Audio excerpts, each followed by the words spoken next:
Ayan, ito na yung natapos kanina. Ile-layer ko yan. Gagawa tayo ng piyaya.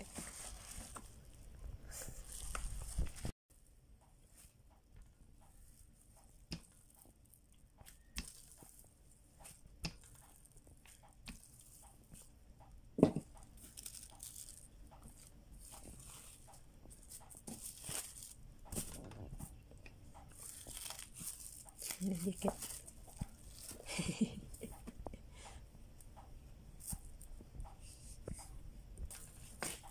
Kanina okay naman.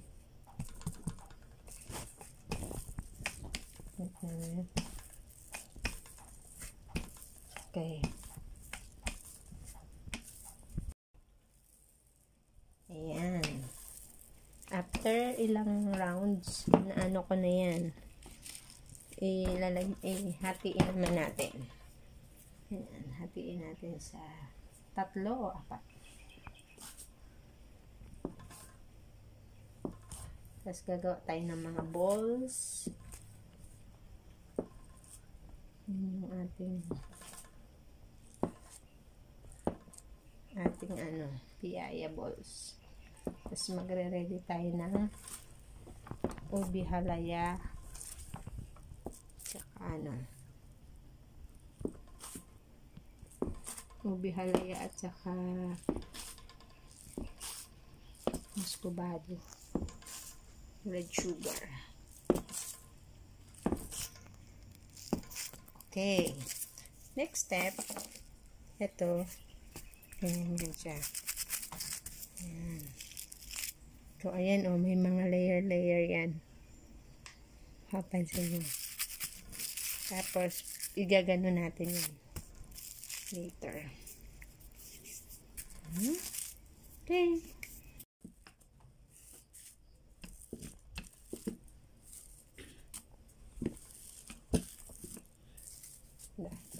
Dulo. Ano naman di bulatin lagi yun. Terus next is lagyan natin itong halaya. Medyo madami para masarap. Yung next is sugar ang ilalagay ko.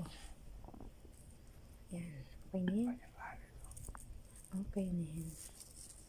Tapos gawin natin parang siopaw siya. Ganyan lang yan. Tapos bulat-bulat. Ano yung bulat-bulat sa Tagalog?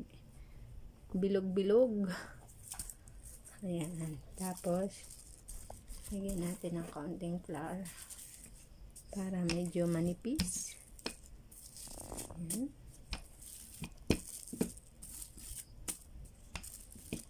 Panipisin natin.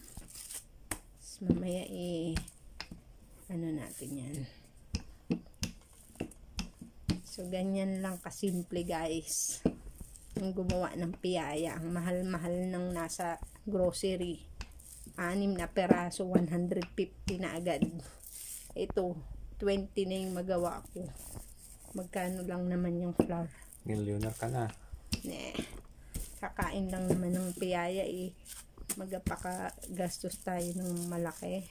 Yan na 2 na yung nagawa ko.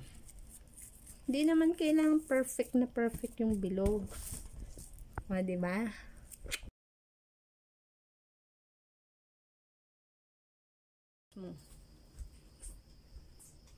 Pause.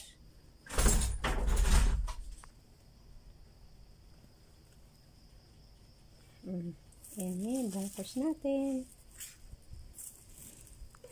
Tapos, bibilog-bilogin natin yan. Okay, parang bakaw lang siya. Tapos, natin ulit. Pi-flat natin mamaya. Flat bread with sugar inside. Yum! Okay, guys, thank you. Bye. See you.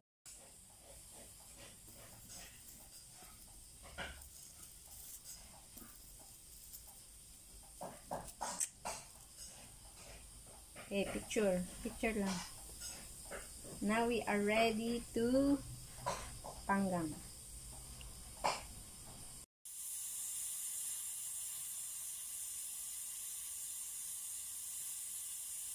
Da.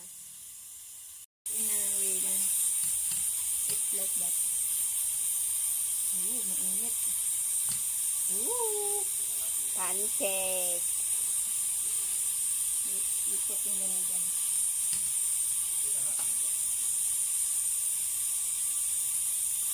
Okay. Nice. Good job. Ayan na. Cut na. Ayan na.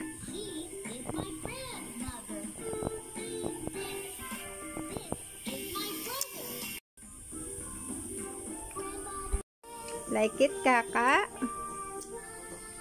Can you show?